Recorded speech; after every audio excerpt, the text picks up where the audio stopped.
Okay, let's dive right into this. Welcome to today's Explainer, where we're tackling a massive, honestly kind of invisible crisis that's happening right now in corporate strategy. We're looking at a deep dive analysis from Sunburnt AI on why most AI roadmaps aren't just underperforming, they're actually dangerous illusions. If you've been tasked with looking into AI for your organization, you probably think you're on the right track. But what most businesses are calling a roadmap, well, it's actually setting them up for a multi-million-dollar disaster. I want you to really think about this quote for a second. That folder is not an AI roadmap. It is a shopping list. This literally hits the nail on the head.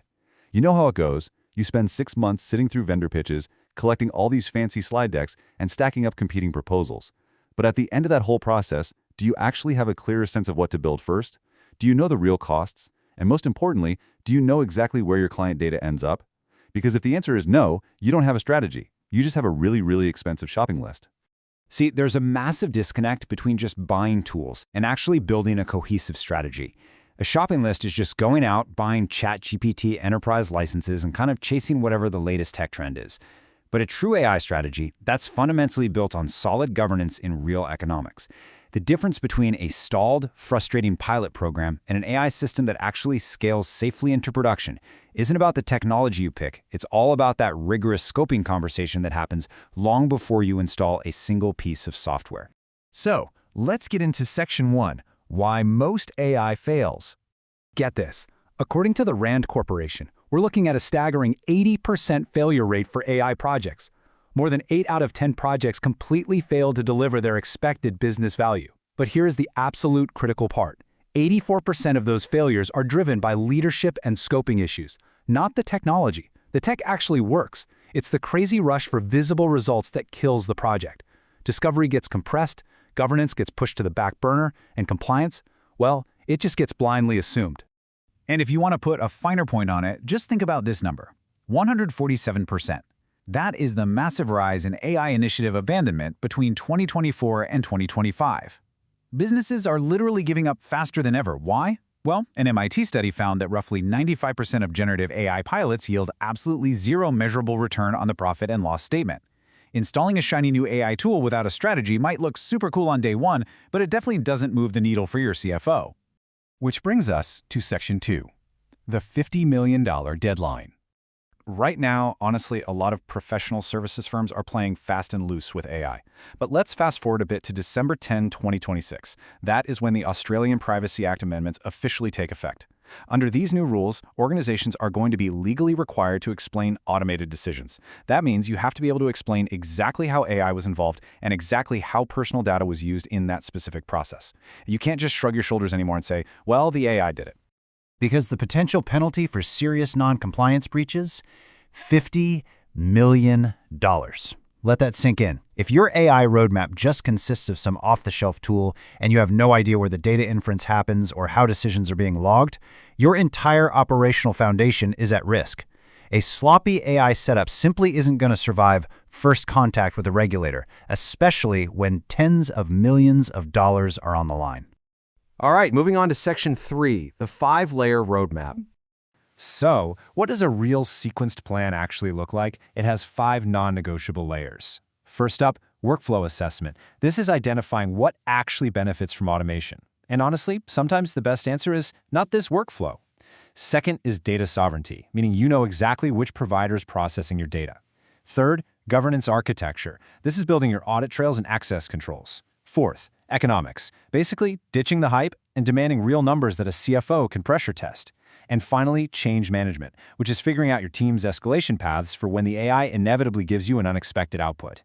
Most roadmaps out there, they stop at layer 1, and that is a total recipe for disaster.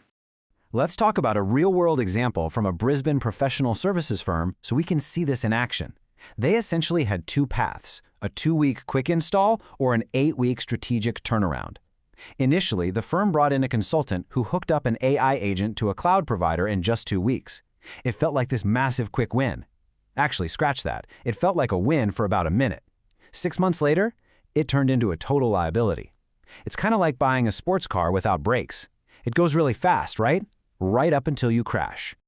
Here is exactly what went wrong with that 2-week quick install.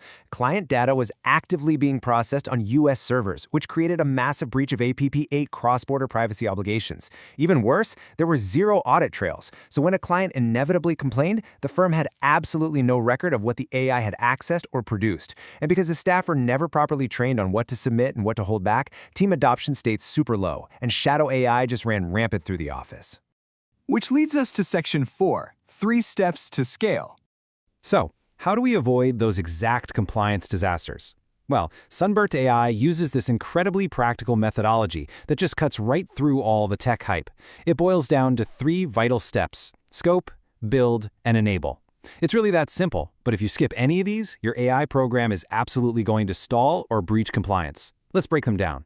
Step 1 is scope. The absolute most important work happens before a single tool is ever selected. Sunburnt AI calls this the X-ray workshop. It's a rigorous, deep dive assessment of your operations, your data maturity, and your economics. You really need to map your workflows from intake all the way to reporting. And you know what's fascinating? Sometimes the best strategic advice to come out of this whole scoping phase is deciding not to build anything at all. It's kind of like getting an X-ray and finding out you don't actually need surgery. That's not a failure, that's just doing the job properly. Then we get to step 2, build. But here's the catch. It's building with governance and sovereignty designed in from day one, not awkwardly bolted on later like some afterthought. For example, Sunburnt AI ensures the data stays onshore using Australian infrastructure like AWS Sydney or GCP Sydney. This guarantees your data sovereignty and completely prevents vendor lock-in. You own everything that is built, and you know exactly where your client's highly sensitive data is living. And finally, Step 3, enable. Honestly, this is the layer almost everyone skips. You have to enable the human team, not just the technology itself. We're talking about role-specific training, crystal-clear usage policies, and strict guardrails. These are not just nice-to-haves, they are mandatory delivery requirements. If your staff doesn't know how to handle the AI properly, they're just going to resort to shadow AI, using public, completely ungoverned tools that put your entire company's data at risk. So, let's wrap things up with Section 5. Asking the right questions. Before you even think about scaling up, you absolutely must explicitly answer 4 crucial questions. Number 1, where does our data go? Number 2, what does governance actually look like? Number 3, what are the economics? And number 4, who owns the change? If your current AI roadmap hasn't answered these 4 things, you are flying totally blind. You need to stop, hit the reset button, and conduct a proper discovery phase, like that X-ray workshop we talked about. Which brings us to our final, kind of provocative thought for the day. If your roadmap hasn't answered these fundamental questions, will your business survive first contact with a regulator? With December 2026 rapidly approaching and $50 million penalties sitting on the table, a basic shopping list of AI tools simply isn't going to cut it anymore. It is time to build a real roadmap. Thanks for joining me on this explainer, and I really hope this gives you the exact blueprint you need to get your AI strategy on a safe and definitely profitable track.